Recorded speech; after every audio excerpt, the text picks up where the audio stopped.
Thursday டேரிங்க. அந்த அன்றைக்கி 4:30க்கெல்லாம் alarm அடிச்சிருச்சு. பட் 5 o'clock தான் எந்திரிச்சு குளிச்சுட்டு சாமி கும்பிட்றதுக்கெல்லாம் ரெடி பண்ணிகிட்டு இருந்தேன். பசங்க இருக்கும்போது மட்டும்தான் எனக்கு கொஞ்சம் கஷ்டமாக ஃபீல் ஆகுது. ஏதாவது அவங்க முழிச்சிடுவாங்களோ, அவங்க தூக்கத்தை டிஸ்டர்ப் பண்ணிடுவோமோ அப்படின்ட்டு. மற்றபடி டெய்லியும் விளக்கு பற்றி சாமி கும்பிட்டு கந்த சஷ்டி கவசம் பாடினா தான் அந்த டெய்லி எனக்கு வந்துட்டு ஒரு ஃபுல்ஃபில் ஆகிற மாதிரி எனக்கு ஃபீல் ஆகுது.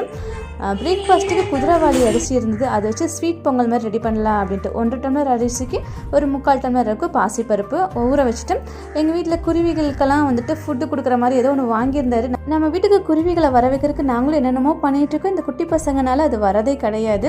இந்த குதிரைவாளி அரிசி பொங்கலுக்கு பார்த்திங்கன்னா 1 டம்ளருக்கு 2 டம்ளர் தண்ணி வைப்போலங்க, அதே அளவில் தான் வச்சுருந்தேன். விசில் ஒரு 4-5 விசில் விட்டுட்டு மண்டவளத்தை வந்துட்டு நல்லா கரைச்சி அதில் ஆட் பண்ணிக்கிட்டு 1 டம்ளர் அளவுக்கு மண்டவளம் இருக்கும். கொஞ்சம் ஸ்வீட் டேஸ்ட்டு கம்மியாக இருக்கிற மாதிரி பார்த்துக்கிட்டேன். ஏன்னா ஸ்வீட் டேஸ்ட் அதிகமாக இருந்தால் எங்களுக்கு கொஞ்சம் திகட்டுற மாதிரி இருக்கும். அதனால தான். அதுக்கப்புறம் பார்த்திங்கன்னா முந்திரி திராட்சை இதெல்லாம் நெய்யில் வறுத்து ஆட் பண்ணிவிட்டு அவ்வளோ சூப்பராக இருந்தது.